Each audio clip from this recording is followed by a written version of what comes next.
Guys, welcome to the Dad Take. I just wanted to hop on here and talk about my book a little bit, and then maybe just a little bit more of everything else that's kind of going on my head right now.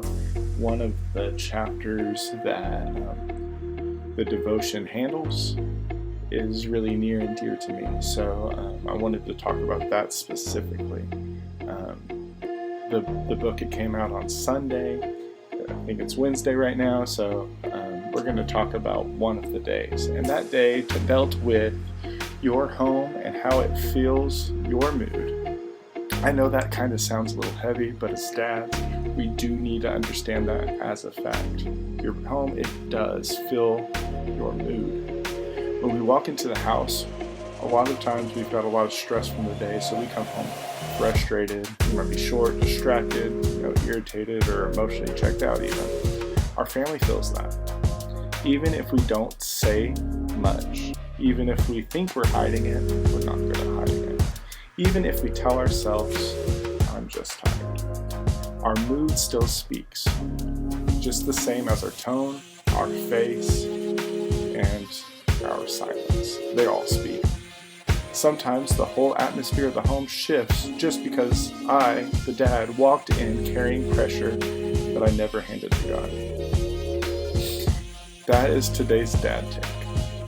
A lot of dads are not trying to be harsh. I know we're not trying to be distant, not trying to make the house tense. We're just tired. We've been carrying work stress, money stress, decision stress, conversation stress, deadlines, expectations, and then stuff that we don't really want to talk about. It's all adding up. So we walk through the door and physically we're home, but emotionally we're nowhere. Or that's if we're lucky anyways. We're probably off thinking about all those bad conversations we had. And unfortunately, we're not the only ones who feel it. Our family feels it. The wife, the kids, they all feel it. They may not have the words for it, but they know when dad is tense. They know dad is annoyed.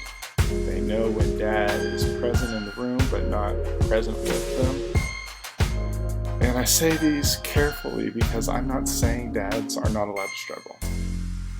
That's not the point. You are allowed to be tired, overwhelmed, you're allowed to have hard days, but we have to be careful that our hard day does not become everybody else's punishment. That's the line. A hard day is real, but a hard day does not give me permission to come home and make my wife and kids walk on eggshells. You see, Proverbs 15:1, it says, "A gentle answer turns away wrath, but harsh words stirs up anger." A very simple verse, but it's hard to live. Because sometimes the problem in our home is not only what we say, it's how we say it, the tone, the sharp answer, it's the way we correct when we're irritated instead of being patient. It's the way we respond to a normal question like it was an interruption. And as dads, we need to be honest enough to ask, am I bringing peace into the room, stirring up anger?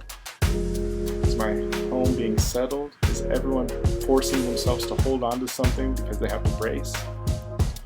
Spiritual leadership is not just about making big decisions. It is also about the spirit we carry into small moments. It's how we answer our wives, how we respond to the kids' actions, how we handle any type of inconvenience. It's how we act when the house is loud, when dinner's late, when the kids are yelling at one another, and we are already at the end of ourselves. It happens all too often. That's where our leadership, through Him, it gets real. Not just in the family prayer, not just in the church pew. Not just when everything is calm. Leadership shows up in your tone when you're tired. Now, let me be clear. I am not saying you need to walk into your home and pretend everything is fine. That's not healthy either. Christian fatherhood is not a fake smile while you're falling apart. There is a difference between honesty and emotional dumping. Honesty says, I had a hard day and I need a few minutes to reset. Emotional dumping, that says, I had a hard day, so now everyone else gets the worst version of me. Those are not the same. One is communication, the other, lack of self-control. One hand helps the family understand how you are. The other one makes your family manage it for you. Dads, our family should not have to manage our mood all the time. That does not mean we never need help. It doesn't mean we never need support. We never have weak moments. But it does mean we need to be honest about what we are carrying before it leaks onto everyone else. Sometimes the most spiritual thing you can do before walking into the house is to sit in your car and pray. Just for 1 minute. Nothing fancy.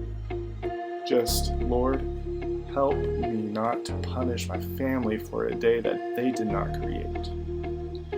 That prayer could change the next 3 to 4 hours in your home. So here is something practical for you. Before you walk in the door, take a driveway reset. It does not have to be long. 60 seconds can make all of the difference. Before you grab your keys, before you open the door and walk into the noise of the house,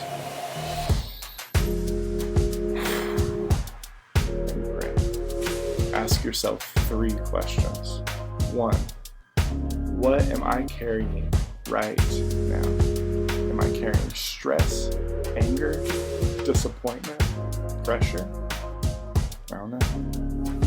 Number 2, where should this go? Does this need to go to God in prayer? The answer is probably yes. Does this need to be talked through with my wife later in a healthy way? Does it need to be written down? Does this need to wait until I have calmed down? And finally, number 3, what does my family need from me when I walk through that door? They may not need a long speech. They don't need a perfect dad. They probably just need a calm hello. Maybe a hug. They definitely need you to look them in the eyes, and they need to see that their excitement is not your interruption. Because your kids, you coming home may be one of the best parts of their day. Don't make it the worst. Don't let your bad day steal their joy in seeing you. Dads, we have to remember this. We are not powerless over the atmosphere of our home. We may not control everything that happens. We definitely don't control the schedule always. We don't control every kid's attitude, hard circumstances, but by God's grace, we can learn to control how we respond. And when dad learns to slow down, the home fills up too. When we as dads learn how to lower our voice, the home fills up. When dad learns to apologize, the home fills up. When dad learns to pray before reacting, the home feels it.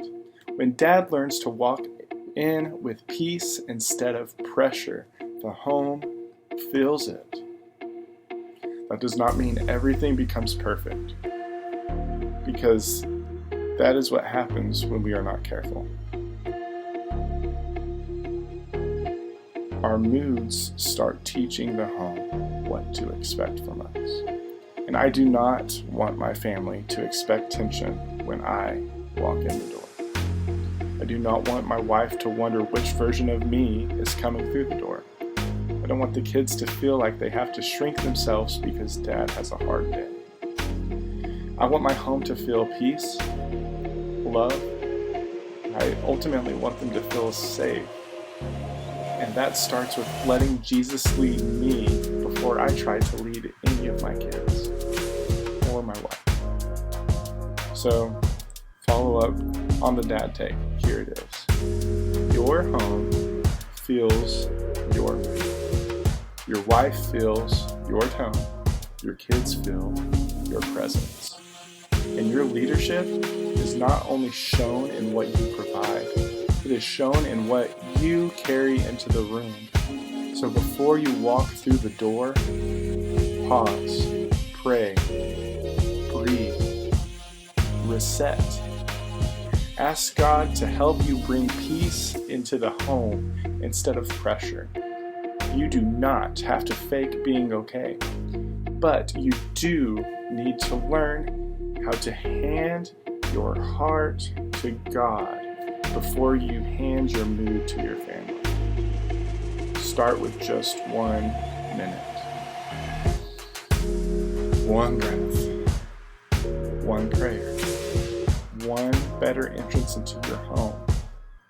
And by God's grace, that small moment can change the whole atmosphere. And if this has helped you, please follow the Dad Take for more faith, family, and real talk. Catch you guys on the next one.